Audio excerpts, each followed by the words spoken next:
Dominique Barnéou s'excuse et donne procuration à Alain Sanchez. Et Sandrine Raymond s'excuse et donne procuration à Serge Tivol. Est-ce qu'il y en a que j'ai oublié? Non. Allez, on va commencer par désigner le ou la secrétaire de séance. Est-ce que Florence est candidate? Oui. Merveilleux. Est-ce qu'il y a un ou une autre candidate? Est-ce qu'il y a des avis contraires pour que Florence assure le secrétariat? Des abstentions? Merci.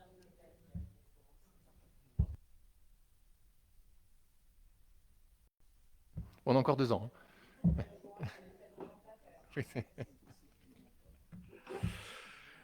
Allez, donc vous avez reçu le dernier compte-rendu du Conseil communautaire du 30 mai. Vous l'avez lu. Est-ce que vous aviez des remarques ou des questions à nous poser?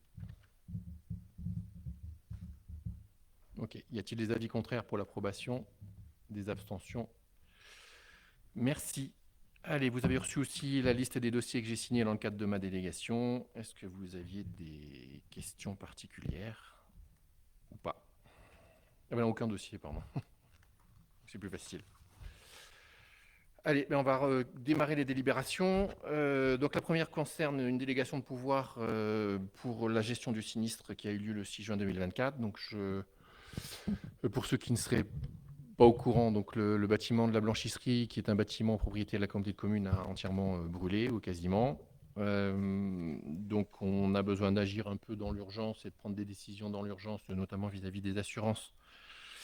Vis-à-vis de la gestion du danger que cela représente, etc. Donc il faut que vous puissiez me donner une délégation pour agir en ce sens, dans l'intérêt de la communauté de communes, évidemment.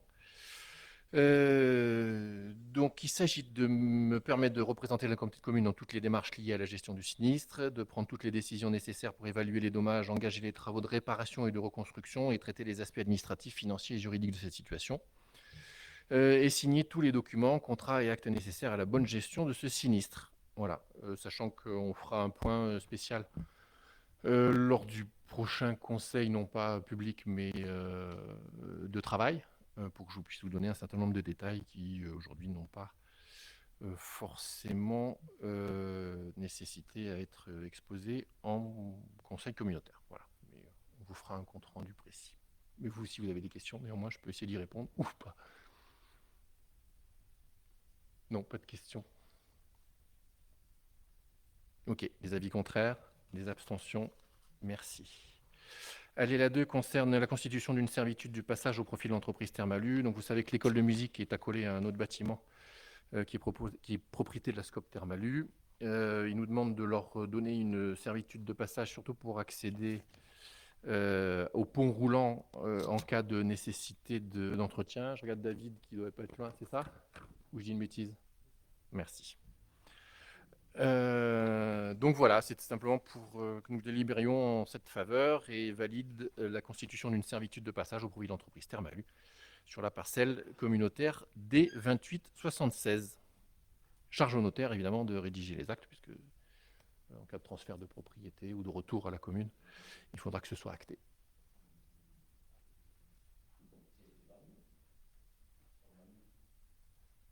Alors, je ne sais pas du tout. Lui, il nous a demandé à ce titre-là, mais oui, mais Thermalu, ils ont récupéré eux.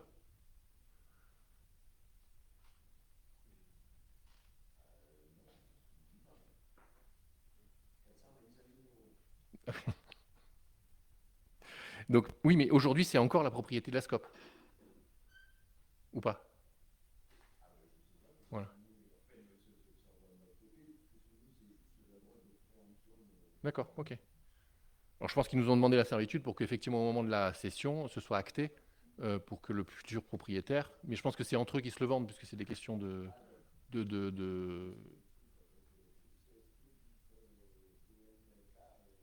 Oui, c'est ça, ouais. Je pense que celui qui rachète, c'est les anciens. Voilà, bon, bref. Euh, donc, a priori, c'est pour qu'au moment de la vente, il y ait la servitude qui soit inscrite. Voilà. Bon, si c'est pas ça, on repassera, mais. Ok. Allez, y a-t-il des questions? Des avis contraires? Des abstentions? Merci. Allez, la suivante concerne la cession du lot 26 de la série E sur la commune de l'Argentière l'ABC. Donc, nous avions fait un acte le 13 août 2009 autorisant la location avec promesse de vente du lot 26 de la copropriété d'usine à Madame Corinne Sautison, épouse Vigne. On est arrivé à l'échéance du bail de 15 ans. Enfin, on va arriver, puisque c'est le 15 juillet 2024.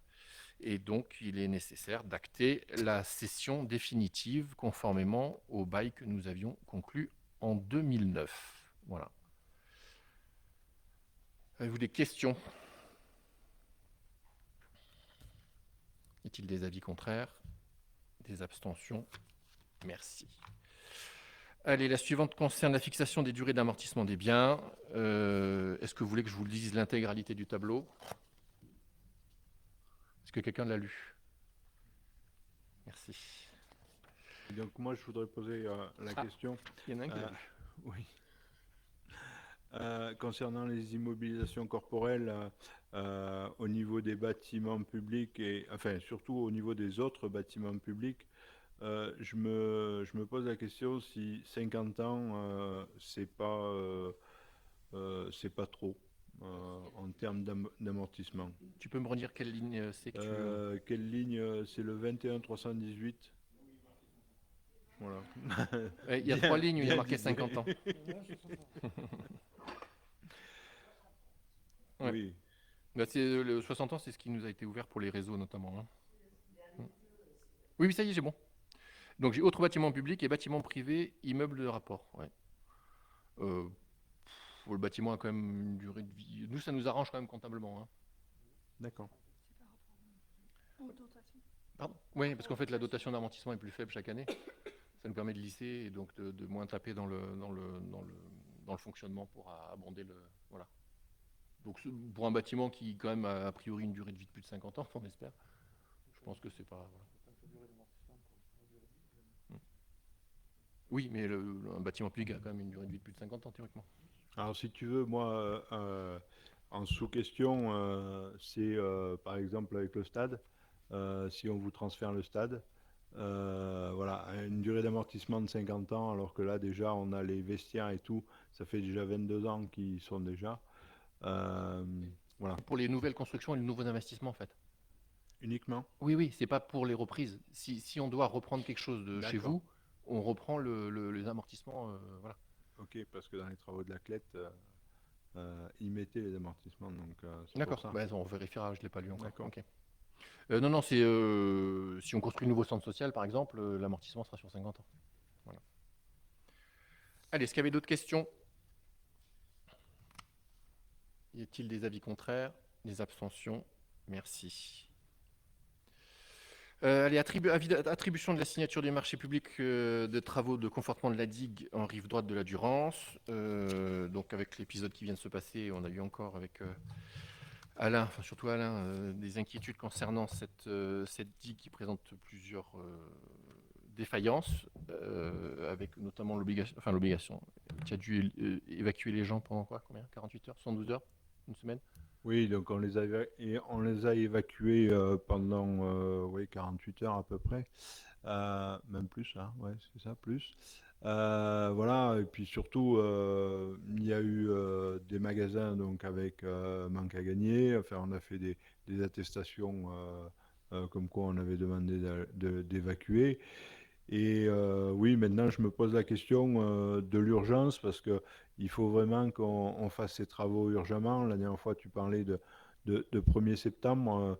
Je ne sais pas si on pourra attendre le 1er septembre. Moi, ça m'inquiète quand même. Il y a des personnes qui vivent là, donc voilà. Moi, je souhaiterais que quand même il y ait une accélération de ce dossier.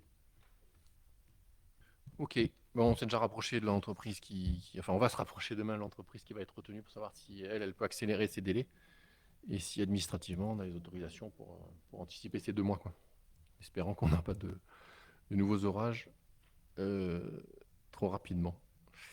Donc le marché est un marché avec un lot unique qui est passé en procédure adaptée et le marché autorisé la présentation de variantes, notamment sur la question des fondations. C'est pas tout à fait le bon terme, mais soit elles étaient collées sur place, soit elles étaient préfabriquées. Et c'est la préfabrication qui a été retenue pour une question de rapidité de mise en œuvre et de facilité, et notamment en cas de perturbation. Donc la tranche ferme, c'est protection contre l'affouillement et la réalisation d'une poutre parafouille. Voilà, donc c'est la poutre, pardon.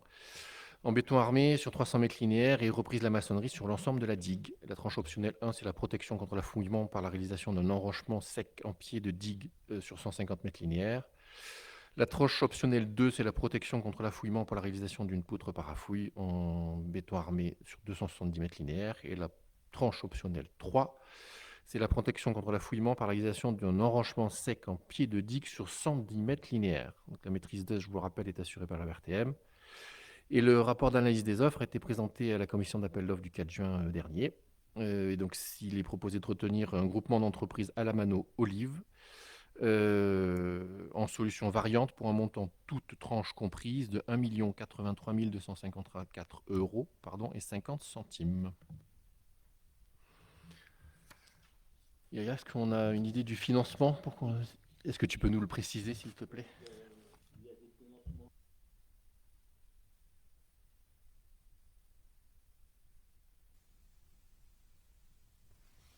Oui, on a des financements au titre du Fonds vert et des financements au titre de la DETR. On est autour de 70% de financement sur ce programme-là. 70%. Est-ce que tu penses, par rapport à la demande, enfin, on a parlé cette semaine, on pourrait accélérer le démarrage des travaux? Mais par contre, démarrer en plein été, tu penses que c'est judicieux? Parce qu'on peut emmerder le village. Pardon. Aujourd'hui, les travaux dépendent plutôt du niveau d'eau. Alors là, actuellement, vraiment, il y a le débit, donc peut-être que pas maintenant, mais dès qu'on a le moindre étiage, je pense qu'il faut qu'on y aille, parce que on voit bien que à force de reculer, si on arrive en septembre, qu'à nouveau on a de l'eau en septembre, on va arriver en novembre, au 15 novembre, on n'aura plus le droit de mettre un pied dans la rivière pour travailler. Enfin, je veux dire, à un moment, on n'arrive jamais à le faire, quoi.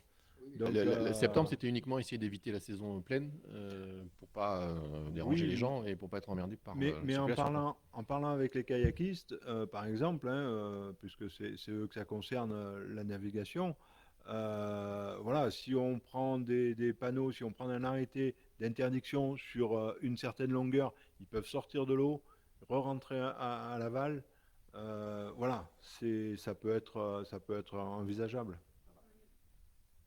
Alain, il y a quand même encore de la neige et du coup, je pense que jusqu'à début août, il va y avoir quand même beaucoup d'eau dans la Durance. Donc peut-être qu'à partir du 15 août, mais c'est sûr que oui. Oui. Alors, écoutez, je vais vous donner un petit peu c'est quoi la nature des travaux. Première des choses, c'est de reprendre les parements là où ils sont fragilisés, notamment l'endroit qui a été fragilisé, où il s'est formé le trou. Deuxième chose, il faut dévier le cours d'eau en rive gauche, donc il faut un débit qui le permette de le faire, parce que non seulement il faut mettre une poutre parafouille et un sabot. Donc vous voyez que le débit d'eau doit descendre relativement faible pour pouvoir le faire. Donc effectivement, on devra être attentif. Aujourd'hui, les conditions matérielles le sont. On a l'entreprise, sa notification peut aller très vite. Les conditions météorologiques et climatiques, nous en sommes dépendants. Okay. Bon, on va voir ce qu'on peut faire pour aller le plus vite possible. Hein? Ça va. Je vous ai fait voter ou pas? Ah. Donc y a-t-il des avis contraires? Des abstentions? Parce que d'habitude, tu dis toujours quelque chose. Non, bon. Tu l'as fait. Allez, merci. Allez, la délibération numéro 6 concerne le contrôle de raccordement habitat collectif et tarification. Est-ce qu'Alain, tu veux bien nous la faire? Oui. Donc, on avait mis en place un contrôle de raccordement d'assainissement au niveau individuel. Maintenant, il convient de le mettre au niveau collectif. Donc, pour ça, on propose d'effectuer le contrôle de raccordement dans les copropriétés pour un montant de 100 euros hors taxe, donc l'instruction et le déplacement des agents, et 30 euros par appartement composant le bien. Voilà. Ok, merci. Avez-vous des questions? Y a-t-il des avis contraires? Des abstentions? Merci. Du coup, je me suis perdu. On doit être à la 7. Ouais, mais je me suis tout mélangé pour. Donc, c'est le rapport annuel sur le prix et la qualité du service public de l'assainissement collectif. Donc, Alain va vous donner les éléments les plus significatifs. Et puis, David ou Yaya vous répondra à vos questions si jamais ça dépasse notre niveau de qualification. Bon, de toute façon, je pense que comme tout le monde l'a lu, donc il n'y a pas de souci. Euh, Donc, non, ce qu'on peut dire, c'est que on est toujours sur à peu près le nombre même comment ça s'appelle, d'abonnés. Je crois qu'on a augmenté de 50 quelques abonnés. Voilà, il reste constant. Cette année, il est à 7596 abonnés. Et l'an passé, on était à 7585. Donc voilà, il reste constant. En gros, sinon, rien de plus. Euh, voilà, après, je ne sais pas si vous avez vraiment des questions particulières sur l'assainissement, mais bon, je ne vais pas vous lire tous les tableaux. Et là, on regarde toutes les centrales, enfin, toutes les stations d'épuration de la communauté de communes.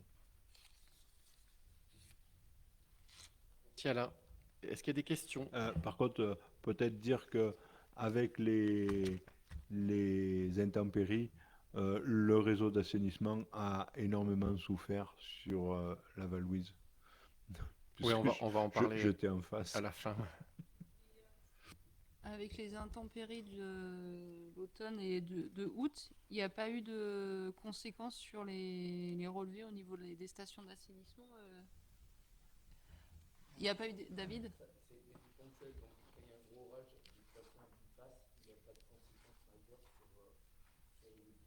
Ok, ok, merci.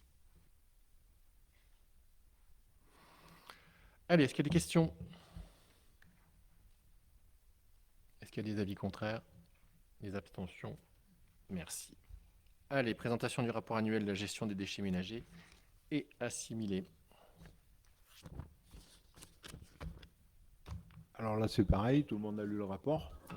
Donc, on a, comment ça s'appelle, un service de collecte qui est correct.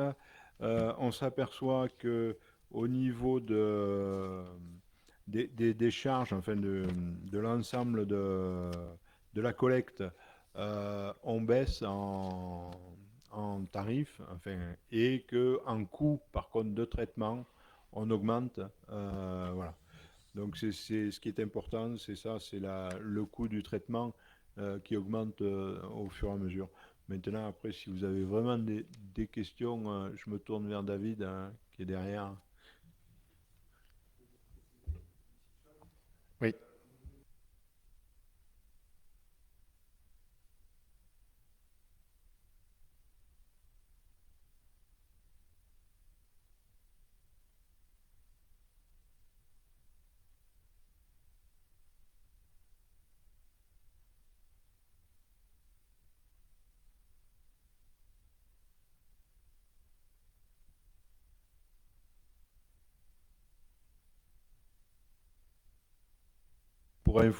Pour info, par exemple, en collecte, on a baissé de 0,75%.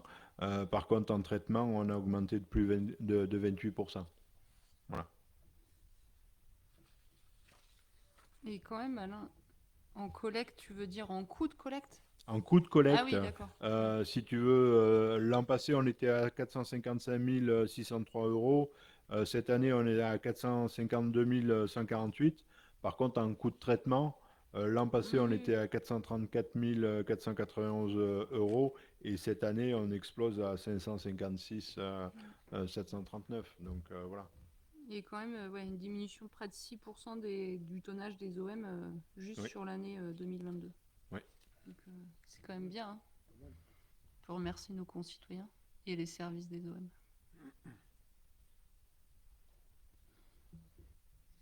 Ok. Allez, est-ce qu'il y a d'autres questions? Des avis contraires? Des abstentions? Merci. Allez, la 9 concerne le bail de location bureau 1 de la maison de santé du pôle Gironde, enfin du pôle Gironde de la maison de santé pour être plus précis.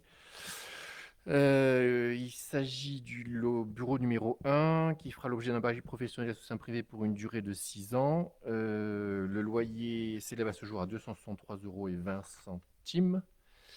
Et j'ai plus la bonne page. Donc voilà. Et c'est donc loué à Madame Ségolène Rémy pour le bureau numéro 1. Je me suis mélangé les feuilles, donc. Non, je crois que j'ai dit l'essentiel. Qui est le loyer?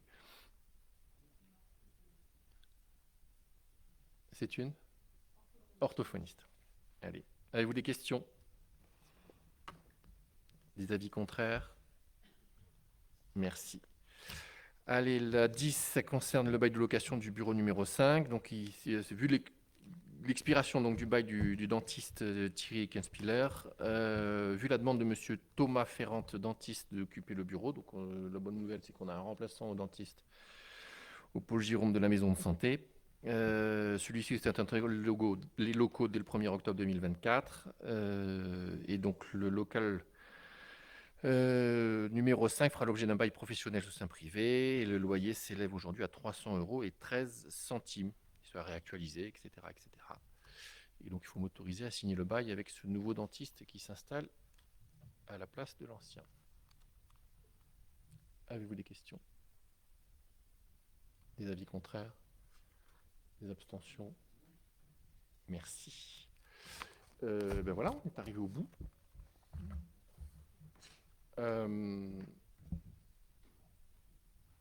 Bah, 10 délibérations, ça va. Juste quelques points de situation. Je vais juste reparler de la blanchisserie. Donc, nous, on a quand même fait un point au niveau de notre assurance. Vous savez qu'en début d'année, on avait eu beaucoup de mal à s'assurer, la collectivité. On avait fait un mois de janvier quasiment sans assurance avant d'en retrouver un. Donc on a eu une première réunion avec des experts pour balayer nos contrats, etc. Donc nous, quoi qu'il arrive, on sera indemnisé de la valeur de reconstruction à neuf du bâtiment par notre assurance. Voilà. Le cas échéant, l'assurance se retournera contre l'assurance de l'occupant en fonction de ce qui va ressortir de l'origine de l'incendie. Donc il y a deux phases, il y a une phase judiciaire mais dont je n'ai pas les éléments. Puis une phase assurantielle et on a donc un cabinet de recherche des causes de l'incendie qui va intervenir début juillet.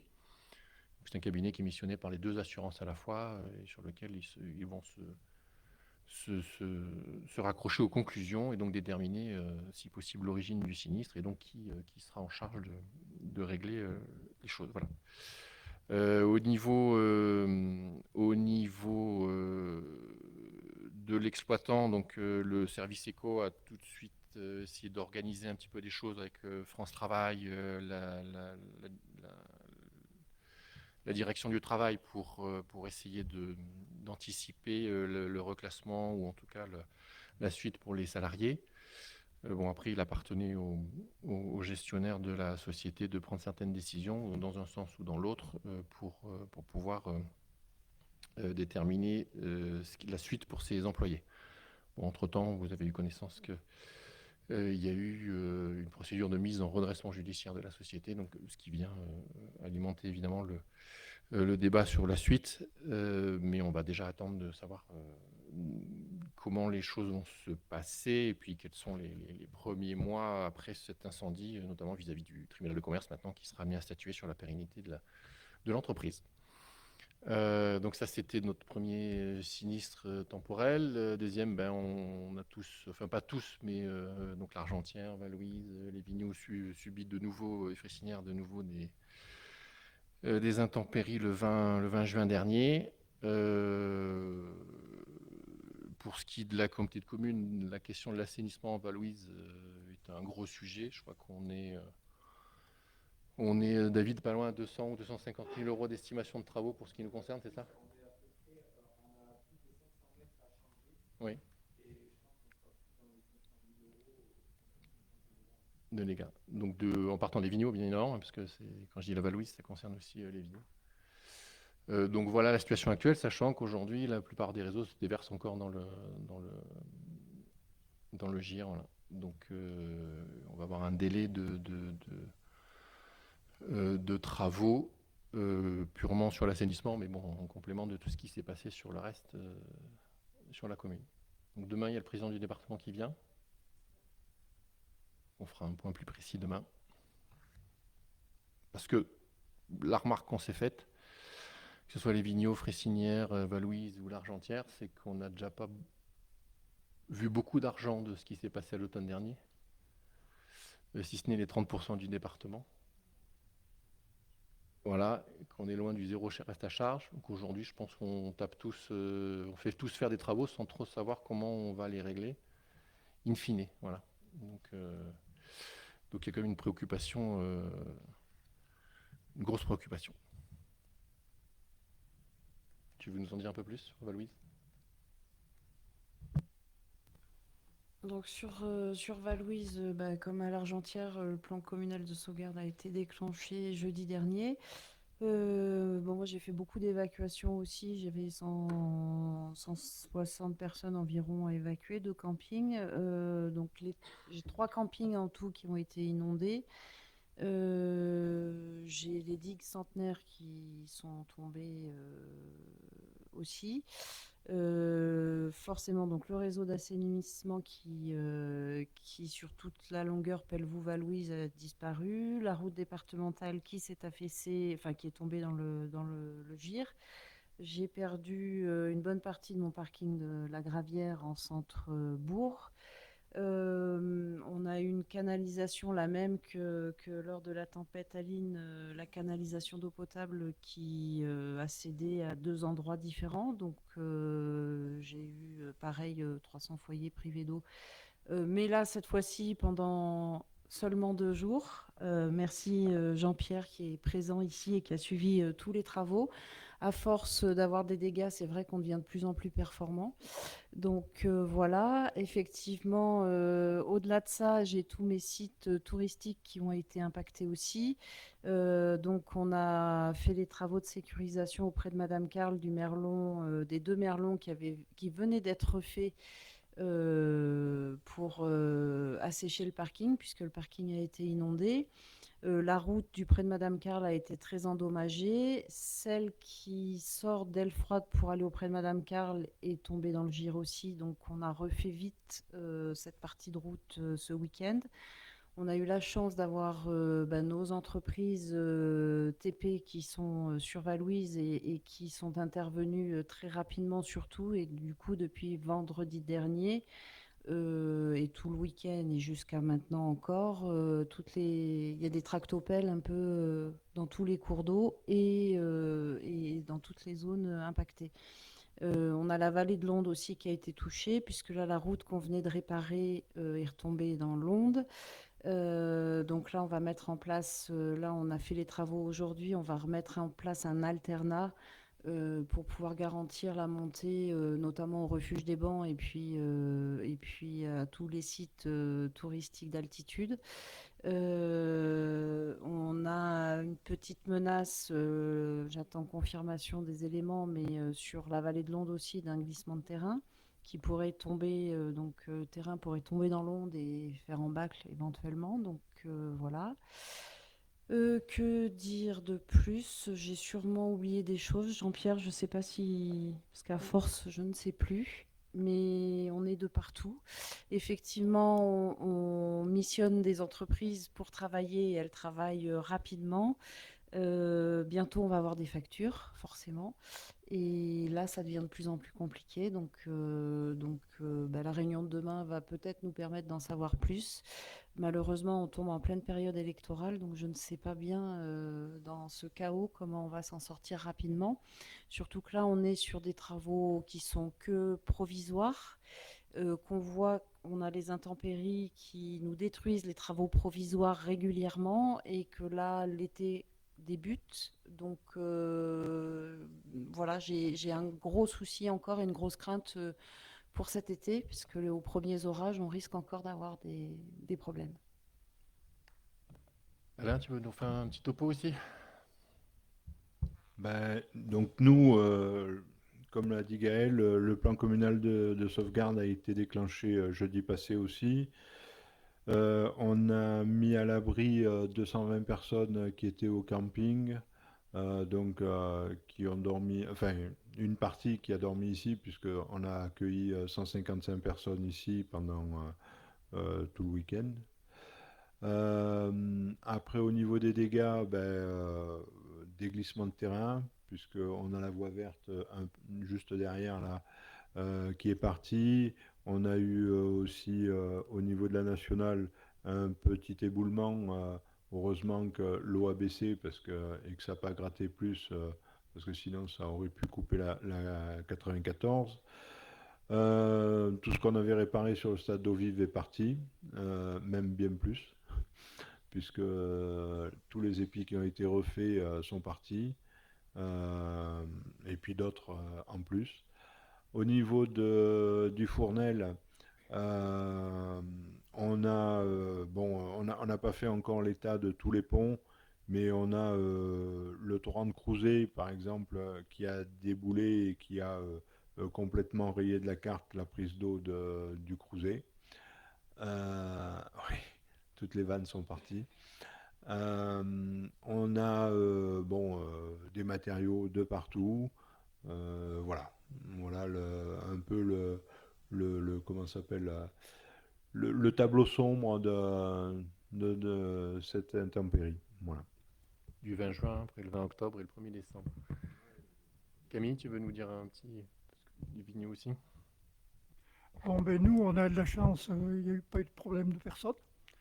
Mais par contre, la Gironde a encore fait des dégâts. Disons qu'au Chambon, déjà, elle a renversé l'épi qui avait résisté à la crue de la dernière fois. Et ça a entamé une bonne partie une partie du camping et surtout le- le- la canalisation des eaux usées, donc dans cette partie-là. Mais enfin, il faut quand même dire aussi que l'entreprise qui est installée en face, en zone rouge comme par hasard, et qui refuse toujours de faire quoi que ce soit, avance. Elle a avancé de plusieurs mètres dans cet endroit-là, elle a fait une courbe. Résultat, la Gironde, évidemment, elle est allée de l'autre côté, et donc elle a renversé tout ça. Ensuite, ben, au niveau du RIF, la digue qui avait été faite, réparée l'année dernière, elle est tombée. Là encore, je crois qu'il faut se poser les bonnes questions. On les a empêchés de descendre dans le lit. Donc, ils ont creusé à partir de la route, donc ils l'ont mal fait, enfin, je pense, puisque c'est redescendu. Ensuite, au Seigneur, la digue qui avait été faite en rive gauche pour protéger la canalisation, depuis le début, je trouvais qu'elle n'était pas tout à fait assez haute. Malheureusement, j'avais raison, c'est passé par-dessus dans la partie basse. Donc, et de l'autre côté, ça avait été fait par Conil, très bien, avec du béton et tout. Mais la dernière partie, les 20 derniers mètres, ont quand même glissé. Alors c'est assez exceptionnel parce qu'il y avait une pierre énorme. Il y avait un rocher qui devait faire la moitié de cette pièce-là. Et en réalité, ça a provoqué un remous derrière qui a déstabilisé la digue. Sans compter la partie gauche plus bas qui a été inondée. Et la partie droite où le sentier au-dessus a déjà disparu, ça a encore creusé, bien entendu. Et tant qu'on fera rien, c'est tout le versant qui va descendre.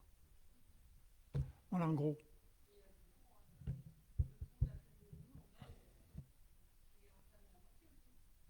Pardon. Le pont de la Ah plaine oui, des j'ai Vignaux oublié. en bas, Oui, oui, il est oui, ah entamé oui. à moitié. Le pont est un peu inutilisable. La dernière fois, il restait ça de large. Donc évidemment, personne ne pouvait prendre le risque de passer. On l'a fermé, mais il est vraiment inutilisable. Alors que ça avait été fait, et apparemment correctement. Je ne sais pas pourquoi, mais il y a des remous qui se créent, il y a quelque chose où ça n'a pas été fait assez profond. Enfin, de toute façon, oui, il a raison, effectivement. J'avais oublié le pont. Et, tout ça, alors nous à Fressinière, il y a eu ce qu'on a fait l'année dernière, il a fallu recommencer, mais enfin peut-être un peu moins pire que l'année dernière, puisqu'on avait fait quelques chenaux pour que l'eau s'évacue, donc ça a été un peu moins grave. Nous, on a un débordement supplémentaire au torrent d'Odeyé qui a emporté 150 mètres de route. Donc, on a refait une piste. Donc, maintenant, on n'a quasiment plus qu'une piste des Mansales au fond de la vallée et ça reste du provisoire qui risque de durer. Ce qu'on voulait faire, en discutant avec les uns et les autres, donc il y a une motion qui a été votée par le conseil départemental. Alors nous, on ne pouvait pas le faire ce soir parce qu'elle est arrivée entre-temps avec la convocation était partie, mais c'est de la programmer. Alors d'abord, je vous invite à le faire dans vos conseils respectifs parce que on peut ne pas être d'accord sur la totalité, mais c'est pas le sujet. Le sujet, c'est d'engager une réflexion sur la gestion des cours d'eau et la gestion administrative de tout ça, en fait. Donc, on le prendra au prochain conseil en juillet, même si c'est un peu plus tardif. Les questions qu'on se pose au-delà de l'entretien des cours d'eau, je vais prendre un exemple chez moi qui est un petit exemple, mais on nous autorise en cas d'urgence à faire des choses qu'on pourrait faire dans le calme. Donc on marche sur la tête. Donc on marche clairement sur la tête. Nous, on a eu, donc pas l'épisode l'année dernière, mais un petit peu avant, un débordement de la Biesse qui venait sur la route. Donc on avait globalement un petit mètre d'eau sur la route de fond de vallée. On ne nous a pas autorisé à intervenir sur la Biesse pour la remettre. Il ne s'agissait pas de la curer, hein, il s'agissait de la remettre un peu plus dans son lit originel. On nous a demandé de rehausser la route. Donc, on a dépensé 30 000 euros ou 35 000 euros pour rehausser cette route. Bon, elle est partie en octobre dernier. Et par contre, en octobre dernier, dans l'urgence, on nous a autorisé à remettre la Biesse dans son lit. C'est globalement ce qu'on avait demandé 9 mois plus tôt. Voilà. Donc là, on a une espèce de gabegie administrative qui est de dire non, on ne touche pas. Mais par contre, là, c'est urgent, donc maintenant, vous pouvez y aller. Mais entre-temps, on a dépensé 40 000 euros pour rehausser la route qui a disparu. Bon, bref, donc on a une espèce d'incompréhension administrative et une gabegie financière pour les collectivités, donc pour le contribuable, qui est de ne pas faire les choses sensées au moment où on peut les faire calmement. Voilà. Donc tout ça, on va en parler avec le président du conseil départemental demain, mais je pense qu'il est acquis à la cause et au sujet.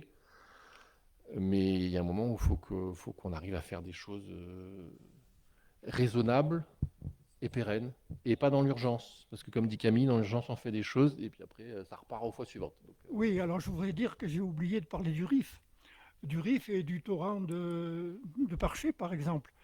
Ils ont été sages, ils ne sont pas descendus. Mais par contre, on nous empêche d'enlever tout ce qui est descend.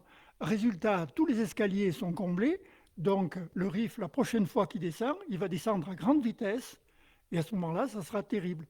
De toute façon, il y a un escalier juste au-dessus du pont, il est tout creusé dessous, c'est tout vide. Donc ça a été bien fait, heureusement, il a l'air de tenir, mais c'est tout creux dessous. Et personne ne veut rien faire. On ne peut ni nettoyer, ni réparer, rien du tout. bon, on vous fera un retour, et puis je pense que je ne sais pas si vous souhaitez qu'on fasse un courrier commun tous ensemble, mais je pense qu'à l'appui de Serge, toi, tu n'as pas eu de soucis. Je sais que tu es sensible à la cause. Mais... Oui, moi, par ces aberrations qui reviennent de la région, de l'État et des services de l'État, et tu n'en as pas parlé, mais sur le Gros Riou, ils nous demandent encore une étude paysagère sur l'enrochement par rapport à la chapelle Saint-Jacques. Étude paysagère de l'enrochement. Donc on en est là aujourd'hui, des énormités. Nous, on a eu des problèmes avec les gens du voyage aussi, à 3 h du matin, donc qui sont partis de Briançon pour venir sur des commerces de ma commune. Ça n'a pas été facile, mais bon, j'ai pu négocier avec la gendarmerie et les gens du voyage, mais je ne comprends pas que le plan d'évacuation vienne sur ma commune, sur une autre collectivité, une autre communauté de communes, alors qu'ils ont quand même des secteurs où ils peuvent replier les gens du voyage sur Villars, sur Briançon, sur notre secteur. Nous, on a des digues aussi qui s'affouillent. On s'en est encore aperçu. Donc, j'avais déjà au 1er décembre, j'avais demandé au RTM de faire les travaux. Ils n'ont pas jugé utile. Maintenant, c'est la digue qui part. Bon, on verra. Hein. C'est comme la Vésubie. Ok. Allez, est-ce qu'il y a quelque chose, j'ai oublié quelque chose? Est-ce qu'on se quitte là-dessus?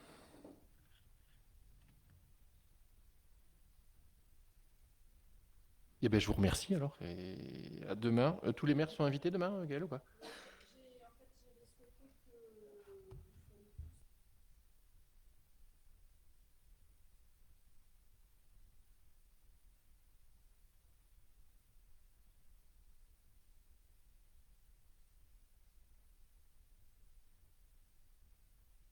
Et puis ce sera l'occasion de parler d'une seule voix sur ce sujet.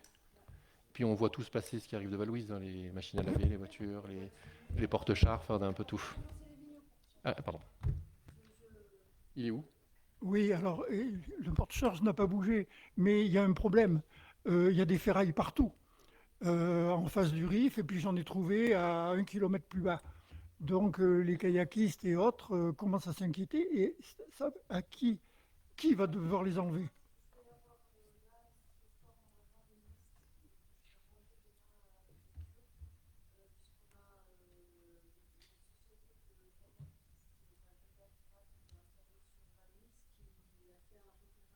Odyssée.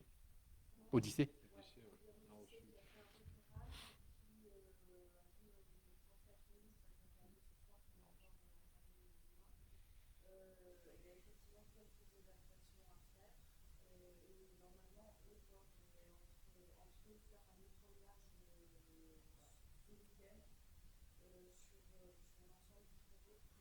Ça, je veux bien qu'on l'ait parce que plusieurs fois on est allé en complément nous pour aider, enfin quand je dis nous, la collectivité, hein, pour aider sur des matériaux qui étaient un peu compliqués à sortir.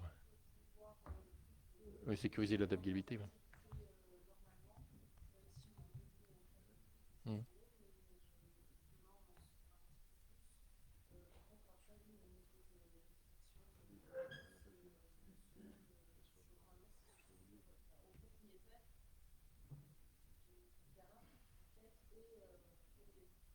Tu parles pour le porte-char là? Tu parles pour le porte-char? Ah oui, oui. Ah, le propriétaire sur lequel est l'objet. C'est pas le propriétaire de l'objet. Ah, c'est original ça. Et on peut le garder pour nous après du coup ou Et comment la ça se passe? rivière, elle est à qui? Au riverain. Oh, bon, on va le sortir alors. Oui, c'est ça, jusqu'au milieu. Ouais. C'est une bonne- C'est le propriétaire qui est responsable de ce qui est dans la rivière. Y compris si on a identifié de là où ça vient. Ben là, c'est clair. Tout Non mais est ferraille, là. ça, On sait ça d'où c'était elles clair, viennent, oui, hein. effectivement. Et, Mais si je me retrouve un porte-char dans mon jardin, je sais pas quoi en faire. Moi. et encore, on a eu la chance, c'est que les banches ne sont pas parties. Oui. Parce qu'il y avait un stock de banches Mhm. qui était garé juste à côté du porte-char. Et elles ne sont pas parties. Ils ont sauvé aussi un énorme engin avec une grue qui est descendue dans le talus, une pelle mécanique qui est descendue dans le talus Mhm. et qui l'a tiré au dernier moment. Bon, ok. Bon, on vous fera un petit, parce qu'on découvre encore des choses, donc on vous fera au fur et à mesure de l'évolution des uns et des autres. Bon, ben merci, à demain. Ah, Michel n'est pas au courant. 9h. Ah ben voilà.